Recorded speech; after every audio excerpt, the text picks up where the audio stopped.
I don't wear it. Pinch your cheeks. Where's my friend? Where's your student? My studiante. Mrs. Ennis is feeling lonesome down there.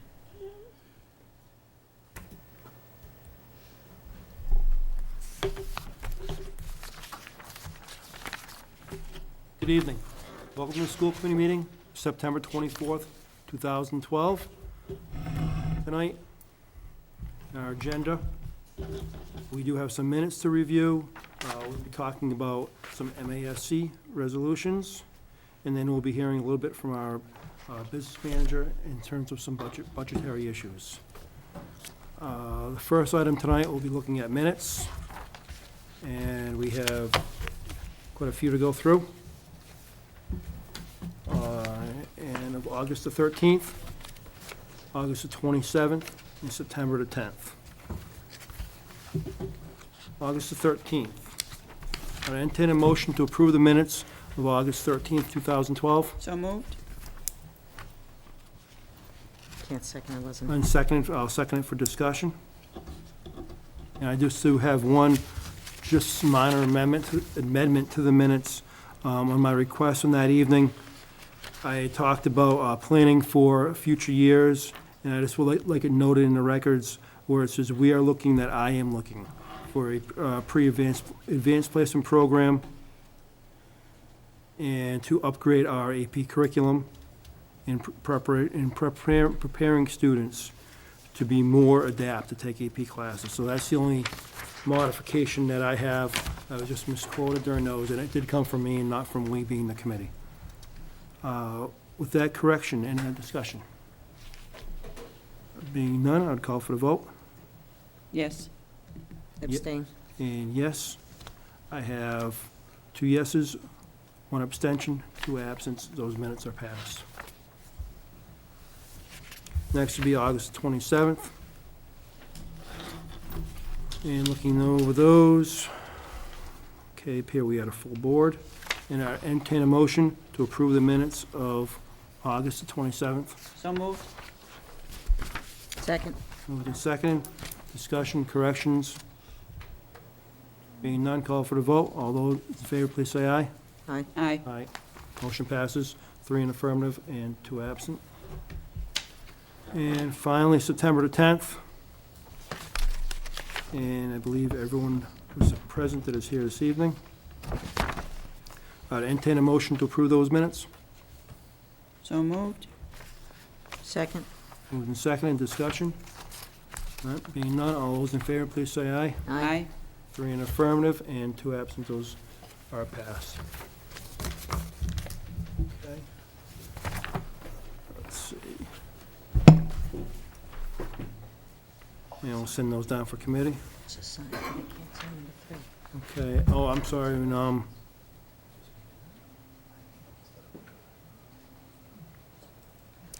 one last piece I missed was the executive session was also held on September the 10th, and I've entertained, I would entertain a motion to approve those minutes.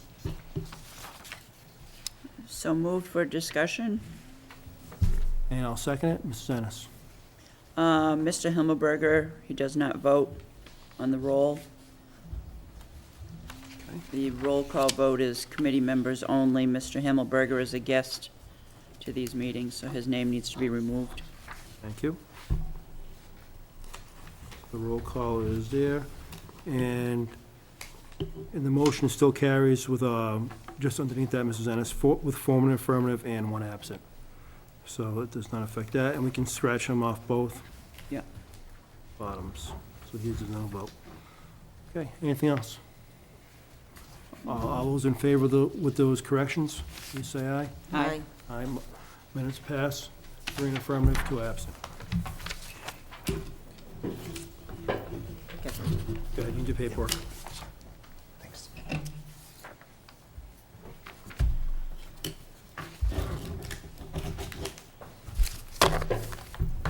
Okay. We are still possibly awaiting one more member. I just want to maybe skip down through the agenda, and if they do come in, then we will let them join the discussions. Next item is unfinished new business. No, sir?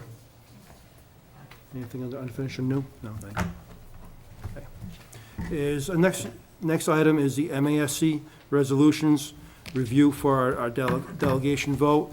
As we all know, the MASC conference coming up, and the last week of the last meeting, the committee unanimously approved Mrs. Ennis for our delegation, and she will represent the town of Oxford at that. And the next stage of that is that we have a report of the resolutions committee with some resolutions that they are looking for a vote.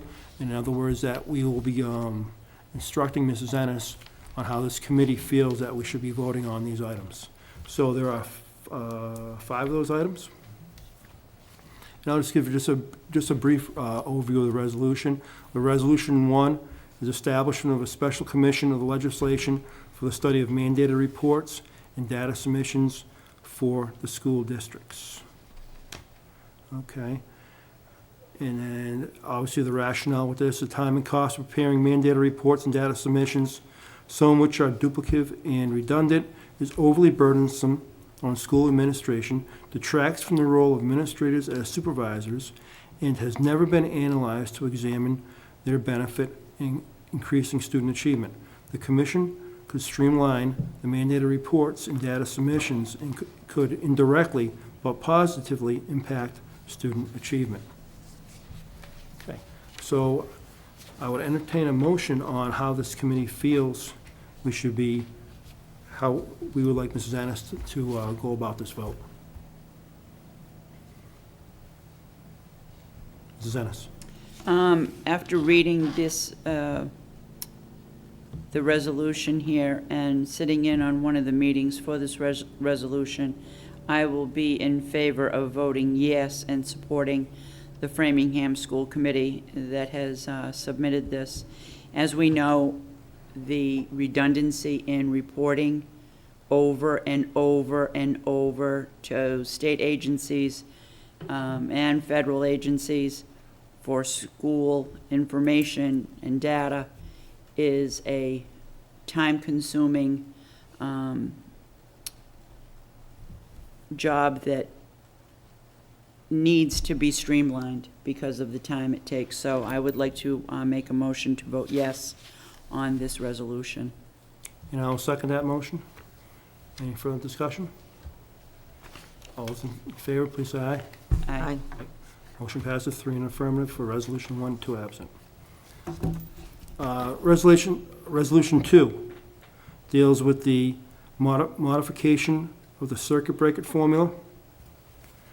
And to read it, whereas the spiraling costs of special education are significantly and adversely affecting school budgets across the Commonwealth, and they're asking for legislation that would change that, and the rationale would be that the spiraling tuition costs for out-of-district placements are adversely affecting against school budgets, with some costs rising over $300,000 per student. School districts are seeking relief from the legislature. Okay? And again, looking for a motion on where we should stand on this. Okay. Yeah, go ahead, Ms. Ennis, yeah. I'll also, again, be supporting the Framingham School Committee in this effort so that our circuit breaker funds can be more in line and are not, I guess, sometimes it seems like they're intermingled with other funding, and I would like to see that it is more streamlined and more cost-effective for us. And you would so move that? Yes. Okay. Thank you. So moved, and I would again second it. And discussion? Being none, all those in favor of aye. All those in favor, please say aye of going along with the motion to vote in the affirmative on this. Please say aye. Aye. Aye. Motion passes again, 3 in affirmative and 2 absent. Resolution 3, health insurance coverage for medically necessary treatment in schools. This was submitted by the Brookline School Committee. Whereas Massachusetts health insurance cover physical and mental health care expenses for all children, with one exception. And whereas that one exception is the physical and mental health care expenses for children and young adults over 3 years of age and up to age 22 who have been identified with special education needs. Currently, Commonwealth school districts are required to pay for such health care expenses, and it is appropriate public policy for school districts to be responsible for costs necessary to educate children with special needs or learning disabilities. By the same token, it is appropriate public policy for the Commonwealth's healthcare system to support the physical and mental health expenses for this population. Therefore, be resolved, the MASC supports House Bill H1 531 from the 2002 session, or any other proposed legislation which would require all government and private health insurance to cover medically necessary expenses for children and young adults with educational deficits and/or learning disabilities from 3 years of age to 22. And their rationale is an increasing number of special education students come to school needing accommodations for physical health-related issues rather than educational deficits or learning disabilities. These medically fragile students require special aids, sometimes the care of one-on-one nurses, specialized transportation, administration of oxygen, and/or medically necessary care accommodations that they also require at home. Yet school districts are required by law to provide these accommodations regardless of whether the need stems from medical or educational needs. Meeting the educational needs of every child is the obligation of all school districts. Meeting the health care needs of every child is the obligation of the Commonwealth's public and private health care systems. This proposed legislation will require health care systems to cover medically necessary expenses without exception. Okay. Any thoughts, ideas on Resolution 3? Mrs. Ennis? If I could, through you to the superintendent, is this how it occurs here? We are responsible for their medical needs? And if it is that we are responsible, to what extent is our responsibility? Is it full for the time that they're here with us in school? Obviously, it varies, through the chair. Obviously, it varies on a case-by-case basis, but school districts are responsible for picking up some of the medical care while the student is accessing their education. And I think what this resolution would like to do is draw a clearer, cleaner line that if it's educational, by all means, districts should pick that up as part of their responsibility. But if it's a medical issue, such as some of the things that are outlined here, then that should come from a different funding source.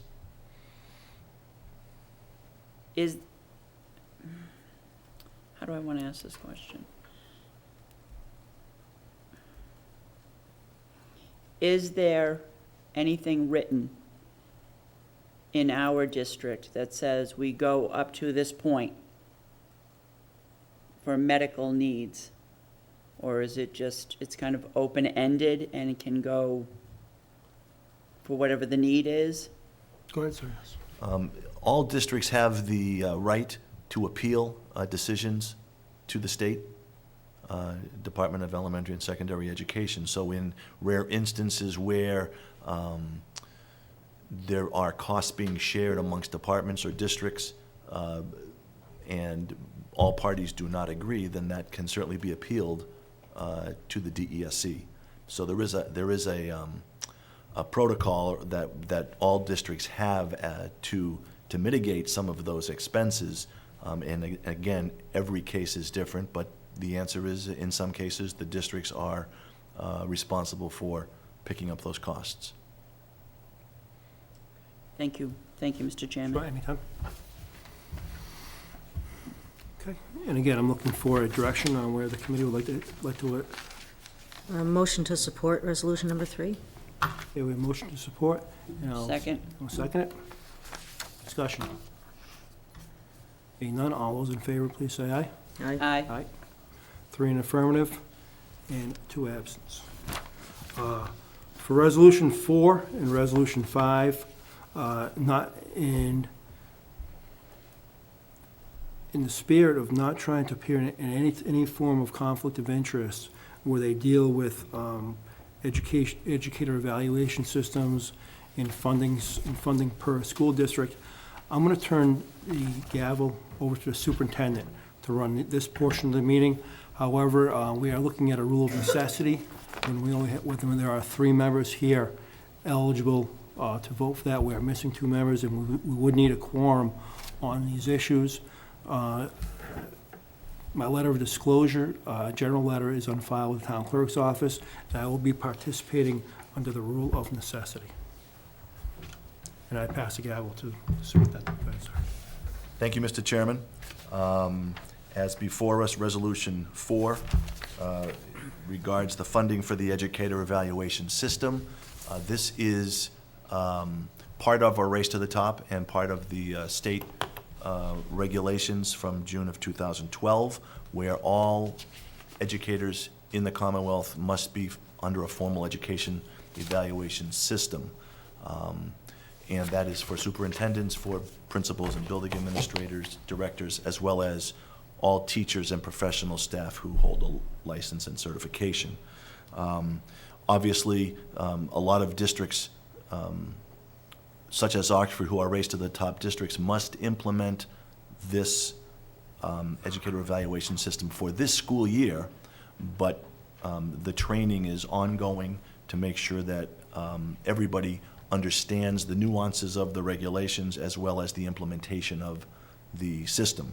And I believe what Resolution 4 is calling for is that the implementation of it, MASC believes that a comprehensive and thoughtful evaluation system requires the most diligent effort on districts' part to improve, in order to improve the quality of education for our students. Whereas the formal regulations, guidelines, rubrics, and resource advisory material produced by DESE to ensure compliance is comprised of more than 375 pages of instructions and over 110,000 words. And whereas school committees are required to bargain collectively to incorporate the policies and procedures into local agreements, and that the multi-step process will require further commitment of considerable time for educators and supervisors, and whereas the funding from Race to the Top grants will be inadequate to compensate districts for the time and expense required to implement the new system, and for districts who are not participating in Race to the Top, there will be no reimbursement from the state for this implementation. Also, the MASC would like to bring it to the attention of the Auditor of the Commonwealth that this educator evaluation system represents an unfunded mandate, and further that the auditor be requested to identify for the general court the cost of the unfunded mandates. The rationale is that this does require extensive and highly specific requirements, and districts will need to orient evaluators as well as the educators to fulfill the requirements. Also, that most signatories to the national grant application were unaware of the extent to which time and expense would be added to their workload. Opponents of this resolution may argue persuasively that the educator evaluation is a critical responsibility and that everyone should view it as a part of their general responsibilities for making more efficient use of their time. So that is Resolution 4. Be happy to entertain questions and/or a motion for discussion. Mrs. Ennis. I'll make a motion to support this resolution number 4 on behalf of the MASC Board of Directors. I think that one of the issues that comes right out to me here is the unfunded mandate. This would be an extremely, I believe, and this is just my opinion, an extremely expensive evaluation process. And if we're not funded for it, where is that money going to come from? It's all well and good to have an evaluation process, but you can't just throw it at us and expect the community to fund it. So I will support their efforts here. It has been moved by Mrs. Ennis. Is there a second? I'll second it. Seconded by Mr. Coonan. Under the rules of necessity. Any further discussion regarding resolution number 4, educator evaluations? Hearing none, call for the vote. All Yes. those in favor of accepting as motioned? Yes. Abstain. Abstain. The motion does carry 1-0 with 2 abstentions of members present. Thank you very much. And I should continue with the Please. last one. Please, sir. Resolution 5, this is regarding adequacy in school funding.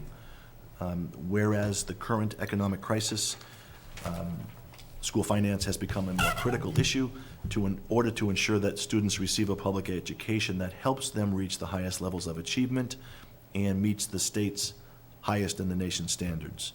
Therefore, it's resolved that the MASC reaffirms its advocacy positions on funding of the public schools by calling upon the general court to take steps necessary to determine the appropriate funding level for public schools and to make such adjustments in the foundation budget and Chapter 70 funding formulas as may be required.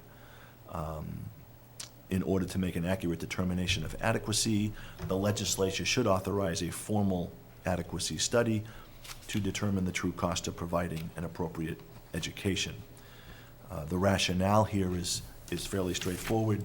For years, the proponents of greater financial assistance have urged the state authorize a formal study to determine the adequacy of Chapter 70 funding and the fairness of the distribution formula.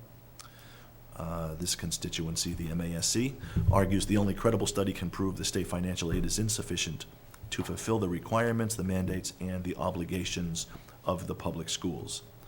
Opponents of the adequacy study believe that such research might fail to be inclusive of all sources of school funding outside of Chapter 70, or that the study would be biased in favor of inadequacy, or that any finding of inadequacy could trigger a constitutional mandate under the McDuffie decision that went before the Mass Supreme Judicial Court several years ago, and also that it may divert badly needed state programs and services from other programs with equally great demands upon them.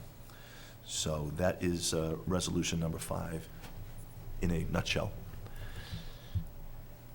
Is there any discussion or any motion? Mrs. Ennis? I'll make a motion to also support the adequacy study submitted by MASC's Board of Directors. This is something that has come around quite a few times. I think that the legislation is just stalling because we've seen this resolution come around quite a few times. Always a little bit different verbiage, but the tone is exactly the same. That Chapter 70 is not fair, the distribution is not fair, and it needs to be revised and looked at. So I would like to submit a motion to accept and vote yes on this resolution. Okay, there's a motion before us. Is there a second? Second. Seconded by Mrs. Ravelli. Any further discussion?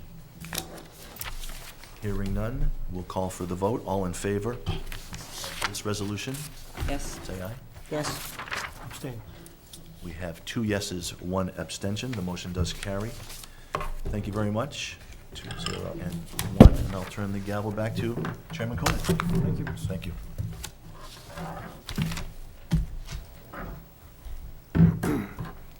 Correspondence, anything this evening? Nothing at all, sir. Actually, I did, correspondence. I received a wonderful, note from Ms. Hodgeny, and she titles it, "Dear Friends, your extremely kind and very meaningful letter arrived this past weekend. Thank you so very much for all of your support and for all that you do for the staff and children in the Oxford school systems. With deepest gratitude, Judy Hodgeny." Very nice. We thank her for that, much needed. She really gets our thanks every day when you see the kids walk through. Wonderful. Thank you, Judy. Okay, correspondence, subcommittees. Mrs. Ennis. Just a quick update, the anti-bullying subcommittee met on the 17th. We have a very good group once again. We're looking for a couple more parents and a few more students. and I think we'll be able to fulfill those needs. We have started our theme, which is empathy, and we've already come up with a couple really good ideas, so we have a very excited group that looks forward to putting together a really nice presentation for the school committee, maybe early spring. Thank you. Mr. Superintendent. Thank you, Mr. Coonan. I just have a couple of notes. As everyone knows, town meeting, the fall town meeting is next Wednesday, October 3rd, right here at the high school auditorium at 7 o'clock. And as always, it's your town, and we need a quorum to be able to hold that town meeting. So on behalf of the folks at Town Hall, just want to make that public service announcement. Also to remind voters that the Bay Path renovation project vote is also next week, and that is Thursday, October 4th, and I believe it's from 12 until 8. And as a reminder, there is no school on Friday, October 5th. That is a day that we will be doing a lot of the training that this resolutions have spoken to. As well, there is no school on Monday, October 8th, since that is an early Columbus Day. So our students get 4 days to do all their homework and study and get ahead in all of their classes. I just wanted to speak a bit to the educator evaluation system. Districts that are Race to the Top districts, of which there's over 200, and Oxford is one, have this year to implement that system. And it does require a tremendous amount of training and education amongst all of the indicators and rubrics and elements that go into each one of the components. The one for the superintendent, which I will be bringing to the school committee in a couple of meetings, as well as the ones that I have to do for all of the administrators, and then certainly the ones that administrators will be working with the rest of the educators to make sure that we properly implement the educator evaluation system. So that is just one of several mandates that are taking up a lot of our time. The other major one is the RETEL initiative, which is, in a nutshell, English language learners. And because Oxford does not have many, we are in one of the later cohorts in which we have to make sure that all educators get 45 hours of training to make sure that we understand how to teach to our English language learners. And this was, if anyone remembers, back in, I think it was 2002, there was a ballot initiative to do away with sheltered English immersion. I believe 3 states did that, of which one is Massachusetts. So the Department of Justice says, wait a minute, you need to look at how you do train your teachers and how, in terms of how they can teach our English language learners. So that will be something on the horizon that everybody across the state will have to implement. A quick update on the middle school building project. The roof is complete, and we are quite happy that phase 1 of the project is finished. I will be bringing to the committee the recommendations for the calendar for next year, because obviously to finish the rest of the project, which is the HVAC system in that building, which is a lot of engineering to get state-of-the-art air quality into a 40-year-old building, as well as replacing all of the exterior windows and doors, and perhaps updating the flooring, especially on main halls and stairwells, is going to take a lot of logistical planning to make sure that we minimize the downtime and maximize our education next year. So that will be taking place, and the committee is now waiting for the engineering to take place on that phase of the project. And the other important part of this building project is, because it exceeds the threshold, the Disabilities Commission will expect that certain standards are met for ADA requirements. Other districts that have done this type of renovation will have gone to the AAB, the review board, to ask for waivers, because obviously if we had to bring that building into, meet all of the codes, it would cost probably as much as the value of the building.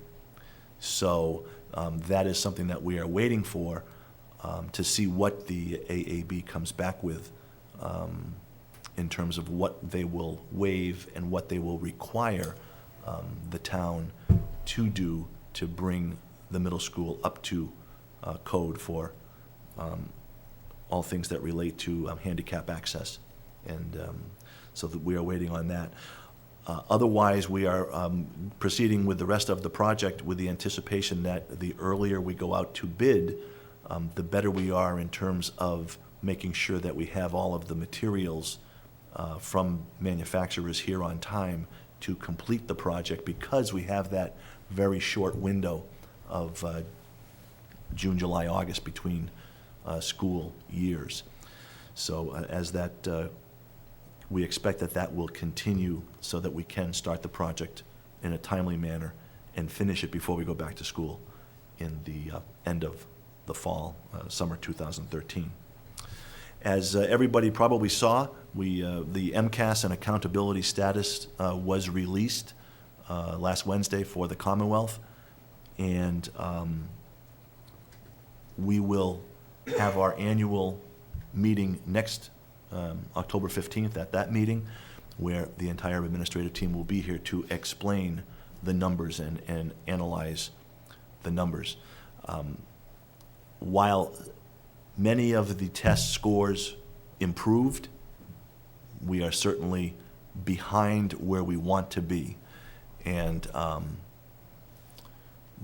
even the state average for grade 10 proficiency in ELA, math, and science is proving to be a challenging goal to meet. I do want to say a special commendation to Clara Barton, because both grades 3 and 4 in math and ELA showed dramatic improvement. Obviously, the Chafee School does not have MCAS. We do our own district determination of assessments, but we do not have the Chafee School with MCAS. So the Barton School has been declared level 2 for this year, and Oxford Middle School is a level 2 school as well. Oxford High School just missed the cutoff to be classified as a level 2 school, which means that we would be classified as a level 2 district. However, the new system goes into effect this year. Remember, last year we applied for a waiver to the federal government to be released from the adequate yearly progress that was No Child Left Behind. And the federal government granted the state the waiver in February. So we no longer have an AYP accountability determination, but we have a brand new 35-page accountability status determination, which has a new formula called the PPI, the Performance and Progress Indicator. And it's a fairly complex formula. If a school has a 75 PPI, then you are making enough progress in lowering the gap in some of the high need students, and so that you are classified a level 2 school. Oxford High School in the first year has a PPI of 73. So we just missed that cutoff. It doesn't lessen our determination to improve the education for all of our students so that they do achieve at levels that are that we are proud of. And I want to make that very clear that while we celebrate the improvements, we are not pleased with where we are relative to the state and to other districts. So we do have room to improve, and at the October 15th meeting, the committee will hear what we have done that has worked and what we are continuing to do to improve. I have also asked DESC to recalculate the formula, which places Oxford High School at a 73, because I think there may be some data that they are either not counting in our favor or are counting against us. So I should hear back from them by the end of this week. It doesn't change the fact that if we were even designated a level 2 district, we still have the assistance from the state in form of the DSAC group that has worked very closely with us, and that will continue for this year to help our teachers improve their practice and help us improve our curriculum so that we can have all of our students achieving at a level that is worthy of what this school district offers. So I will be reporting at the October 15th meeting on the accountability status determination, and we will have our principals and directors here to talk about and analyze all of the 17 MCAS tests that our students take. And I look forward to that meeting on the 15th because I think it will be very important as we go forward. I also wanted to take a moment just to welcome Patricia Susan as our new Director of Student Services, and today was her first day, and she will be busy meeting all of us, and I think the committee will be very, very happy with the results that she will produce for us, and we welcome her. And that is, I believe, all I have for tonight. Thank you. I'll open an opportunity here for our board members or any questions. I know he put a lot of information out there. And I just want to talk about that 10:15 meeting. Do you have hard copies of the data that's come out yet with MCAS? Yes, Or is we that will. coming? You will have all of that data. I'm going to try and have it by, if that meeting is Monday the 15th, by the previous Wednesday. It's simply a matter of pulling all of the reports and then getting them in manageable format. If I can get them earlier, I'll let you know. Yes, sir. And we will have all of the reports up on a PowerPoint so that everybody can see them. But I will have that packet in easy-to-read format for the committee no later than that prior Wednesday. And the reason I say as soon as possible, we're It's a bringing lot of information a to lot of digest. information, and we're bringing a lot of people in here. And this board has always, as what I've seen, been very informed as to what's going on. And we can sit here and make intelligent decisions and have intelligent conversation with the administrators that are in the buildings and have hard copies in front of us that we have a chance to digest, chance to get to you with questions, Yeah. and we can have a good dialogue back and forth. Absolutely. So thank you as soon as possible with that, please. Anyone else on those topics that the superintendent brought up? Mrs. Ennis? In regard to our MCAS scores, I think with some of the challenges I've seen our district go through in the past 9 years or so, one of the things that we always becomes part of the conversation is parental involvement and how the communication between home and school has got to be something that we can all work together with. I had conversation this morning with the superintendent in regard to an idea that he and I have tossed around probably a half a dozen times now, and now it needs to come to fruition because it's the time to do this. I think it's important that we have an evening where the school committee hosts a night to meet the superintendent at each school. This would be an opportunity for Mr. Himmelberger to discuss the needs of the district, the importance of town meeting, listen to parents, listen to guardians, whoever needs to come in and join us for this. I think that we have a very select group and very fortunate because we have a former Board of Selectmen who was an educator, who is also a father. So we know that the father part comes first, and he has a different view than I would have as being just a mom and a school committee member. Then you have another educator on the committee who also is a mom, who has the SPED background. So I think with all of the differences we have, it's good to put it out there. This is what we see, give our opinion, not just with only our school committee hat on, but with our parental hat on and for both of you, the education hat. We need to change the way our kids learn, and that's obvious. That's not just us, that's everywhere. So in saying that, I think that we need to tell the parents, explain to them, you possess all of the power here.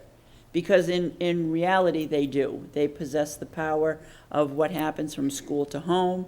They possess the power of who sits in these seats. They possess the power of how their children get to school, get home from school. Those kinds of things are so important, and we need to make sure that they understand that. So in saying that, as everybody, anyone that knows me knows, I am not a fan of MCAS. I never have been, I never will be, until the Commonwealth of Massachusetts can tell me why it's so important to teach to test. I feel that it handcuffs educators, and they are not allowed to educate in a way that brings the level of learning to a higher standard. I am all for accountability, absolutely. But in this method, I don't think you're finding fair accountability. It is up to the teacher, the principal, the parents to show accountability, not a test. It doesn't make sense to me, but that's me. And I've had many arguments to and from, but I'm not changing my mind until they can change my mind for me, and haven't seen that happen. As I had said in an email that I sent to all my colleagues, we've done baby steps. Now it's time for a leap. It's time for a leap into education. It's time for a leap for our superintendent to be at the helm, be the CEO, and really let everybody know, look, we're all in this together. This isn't me and Sue, it's not, Mr. Himmelberger and Mr. Coonan. It's all of us together collectively, and people need to understand how important it is that they're needed, especially the parents. So I would like to, if I may, make a motion that we have an evening with the superintendent for this evening, that when we do this, that we include our PTOs, our booster club, and the Friends of the Middle School. This would be to promote these evenings, and we would also ask them to fund the evening, because we were thinking of pizza and fruit, to come in at dinner time, have a very relaxed, very open discussion. My thought with the superintendent was that each school committee member could take 5 minutes to kind of give their idea, and then let him have the evening and try to enhance what we have going on here. So my motion would be, Mr. Chairman, that we have our first evening of an evening with the superintendent. I believe he felt Chafee School was a good start. So if we could have that on and off meeting Monday, and we were thinking maybe 5 o'clock to 7:30. He and I also discussed, we may only have 3 or 4 people there. But you know what? It's 3 or 4 people that we need. Right. So, and then the next meeting, maybe we'll have 10. I'm hoping that once parents start talking about this a little bit, and we put it out there that we're going to do this, that they'll be drawn in, because they'll want to hear what he has to say. They'll want to hear where we're coming from. I think there's too many misconceptions that people believe that we, as school committee members, are responsible for everything that goes on in the schools, and we're not. We're responsible for a small portion, yet he is the man who is leading the district. So that would be my motion. And if Mr. Himmelberger tomorrow, when he has his admin council meeting, could rally his principals and vice principals to begin this effort, and we can get the word out there. Good. I couldn't agree more for the need for this, and it's something that the Administrative Council has already talked about, and I was just looking at the dates, Mrs. Ennis, that you mentioned in terms of the off Mondays are usually pretty good for most people, unless the Patriots are playing or winning, Or but losing. that's another story. 5 to 7, you're Yeah, right. but October 22nd will be the first open Monday. I'll check with everyone's schedule tomorrow, and then we'll work with the PTOs and that could be Chafee. The next open would be November 5th, if I did my calendar correctly, and that could be Barton. The 19th, which is the Monday before Thanksgiving, I believe, would be the middle school, and December 3rd, I believe, is the first Monday, and that could be the high school. So that's one option, and it may dovetail. I know the committee last year held meetings in each school. If the committee chooses to do that, then it would give a back-to-back Monday exposure to each building. So I throw that out there as a possibility, and I will work with the administrators tomorrow to let them know of that. But I think it's a terrific idea because as I get to know more and more people in the town, and as they get to know me, and certainly the same with the students, there's so much information, and sometimes it doesn't get out the right way, and oftentimes I think as parents, we're busy, and we tend to think that we're just one voice, and we might not be heard, but it's a terrific forum to at least give everybody the opportunity to listen and be heard. So I think it's a great idea, and hopefully we can get it to work. Thank you. Susanna, Scott. If I could also offer, this would be an evening for parents to come in. And I know that in the past, we've had NJHS and National Honor Society students come in to do babysitting. They will take the kids into the library, the media centers. They will do little crafty things if there's little ones. I would like Mr. Himmelberger also, through the chair, if he could find out if any of those students would be available. Sure. It could be part of their community service. The one more thing I wanted to add to this is, I've had conversation with Mr. Kuchar in regard to this idea, and he is very interested in hearing how this goes, and has asked that possibly we will be presenters at the next conference next year in regard to this, see how this works, and what was great, what was not so great, how did it go, was it successful, and we'll see what happens. I think it's a great idea, Ms. Ennis, and and the whole point is, we all struggle, it's the point you said, how do you engage the parents? How do you get more people involved? It's even right down now, how the school's evaluated, how the teacher evaluated on different ways that you can go about engaging more parents, and I hope that, well, the intention with teachers, we also be welcome too to come in. Absolutely. And if they want to spend some time, here's another way that made themselves available for parents. Is that it's not your formal teacher's night, but just to meet the parents in a different venue. So it's open up to all members of the Oxford Public School family. I think it's a wonderful idea. I would second the motion. You moved it, I will second that. Mr. Ravelli? All set? All set. All set? Okay, any further discussion? No, all those in favor, please say aye. Aye. Aye. Motion passes 3 in affirmative and 2 absent. Okay. That was my report.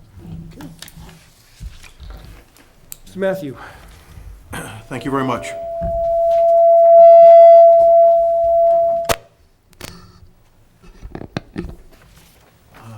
Apparently my voice is a little high-pitched tonight. Sorry. As Mr. Himmelberger indicated, and just a reminder to everyone in town, the special town meeting is next week. We do need a quorum there to act on any articles, and the school does have an appropriation coming up, as explained at the last couple meetings. The monthly update was in your packets. I'm not sure if there are any questions. The year starts like many other years. I have encumbered all of the salaries and all of the open purchase orders at this point in time, and all of the utilities and known expenses. What's left over is truly an available sum that will get eaten away at during the course of the next 9 months and 10 months of school. We start in about the same position as we did last year, which is good, except we have not the positive outlook for projections in some areas, but rather some pessimistic ones, as indicated again in the last couple of memos. With the additional appropriation that we expect at the special town meeting, I don't anticipate any issues or concerns going through the rest of the year. The big question, of course, during the course of any year for a school system is, what are my utilities going to look like? Specifically, what is my heating going to look like? Are we going to have a winter like last year where we saved a lot of money? Are we going to have a winter like 2 years ago where every other day was a snowstorm, not just a snow event, and very low temperatures and very high heating costs? And of course, unanticipated personnel situations certainly can come up during the year, which might impact the budget. But overall, I think we start the year in a fairly good position, where we don't need to push any buttons, any panic buttons, as we have in 2010 and 11, when the year started, close to the bone, and there was no relief in sight, and not much hope that the year would get better. I think we start pretty good. I think I expect that we'll end pretty good. But that's as it looks today, and that could change tomorrow. Yes, it could. Okay, questions for Mr. Matthew? I'm just going to pause for a second. I just had going over something here.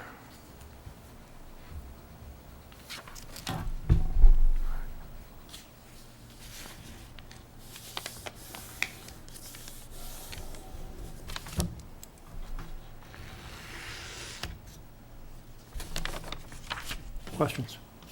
We're all set? Okay. Thank you, sir, for the report. Thank you. Okay. Business manager, from school committee members. Mrs.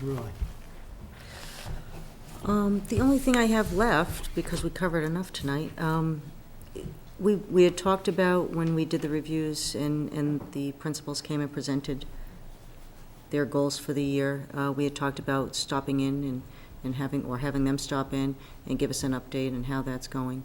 And I'm wondering if, I'm assuming around November would be the end of the first quarter. And if we could, I don't think we have a schedule of who would be, who's on first or whatever, but if we could try to tentatively start a schedule for that.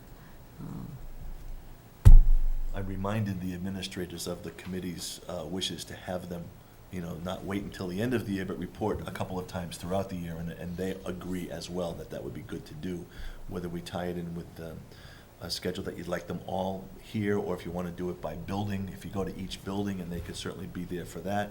There's a lot of ways that you could do it. Just let me know, and we will have them present for the review. I also had the same request.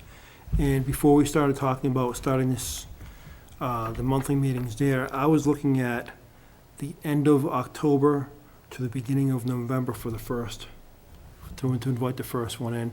And I'd like to start with the high school. I'd like to start with Mr. Wells first, and then we can trickle right down, so. One per meeting, or would you like them all to be Just in? one. Okay. Just one, right? You can be in favor of that, just one at a time? One. Okay. That's Probably fine. could be 10, 15 minutes. Yeah. I just want to hear it, because in those nights, and Mr. Velli brought it up, there's too much information that's getting thrown and talked around. We really want to have a nice conversation with that one. So would that be October 29th, last meeting of October? You'd like to have Mr. Wells I think that'd be here? appropriate, Okay, yes. perfect.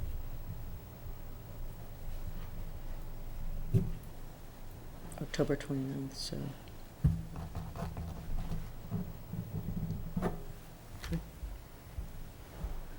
Let's see. High school. You got 3 meetings left till the end of the year, so we can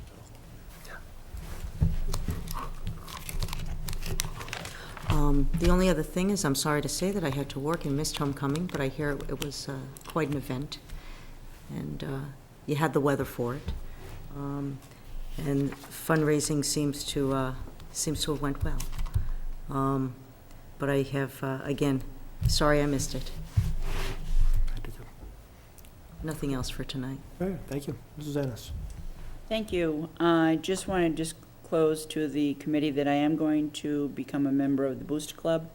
but I will not take part in any solicitation of donations. So we've done that in the past, and I just wanted to let everyone know that I won't be doing that. I'll tell them who they can call, but I won't be making the calls for any donations. And I do want to just, if we could just touch on Bay Path just for a minute. Of course. I know that this is one of those times when people say, I can't, I won't, there's no way. But I really, really hope that when everyone goes to vote for Bay Path, that they will look in their heart of hearts and know that this is a building in desperate need. It's not a building that's just in need, it's in desperate need of the renovation, the repairs it needs. I think some of the information that's been put out there against Bay Path is very unfortunate, and it's not all right. The information is not correct. I'm not going to get into that. I'm just going to ask if you have children that go to Bay Path, or you had children that went to Bay Path, or you know students that go to Bay Path, you really will consider the effort they are trying to put forward. It is not an effort that is for any kind of luxury. It is for necessity. And it really, really deserves the attention of all of the communities it services. So I'm hoping that people will see beyond the dollar figure right now and support that school. Okay, thank you, That's Mrs. all I Ennis. have. Very well put. Thank you. Okay, just a couple of reminders I have that, the town meeting coming next week, we are posted for 6 o'clock, sir? Yes. So we'll be meeting 6 o'clock, 6 o'clock? 6 o'clock. Well, they were posted for 6, it may not to be about 6:30, Here? yes, yes. And here at the library. Okay. All right, secondly, previously in your report, you talked about the calendar. Is there any talk, has been any advertisement, have we formed a calendar committee? Where, was brought up before to put a calendar committee together? Okay. I haven't had any discussion with the committee. Certainly, I know the committee was looking to have that look at the calendar Mhm. in general, which I think is a good thing.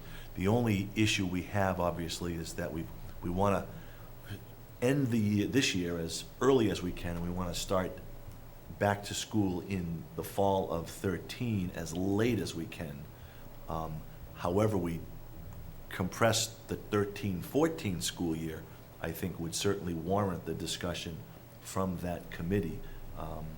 And I think that that's certainly something that we should look at. I think it's a necessity. Yeah. To bring more people involved. I know that we're trying to give our hands tied with working around the contractor schedule, but there's also other items in a school calendar. For instance, the day before Thanksgiving, do you go a half day, do you go a full day? You don't even go. Those issues come up when you start talking about planning of vacations, your Christmas holidays, professional development days. So there's pieces in there. I think it's essential to put that committee together. And so if we could work on that, that would be wonderful. And my other piece I had, Mrs. Ravelli brought up, as to start scheduling those principals in. So that's all I have. Very good. Let me see here, and again, we'll be meeting next week, and that'll be off camera for pre-town meeting. And then we are scheduled for the October 15th and October 29th. Okay? Coming up, again, we'll have that MCAS analysis and review. Okay? And at this stage, I'll open the floor. Any questions or comments from the floor?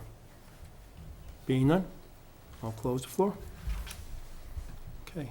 Any other business in front of this board this evening? Being none, I'll entertain a motion to adjourn. So moved? Second? Moved and seconded, discussion.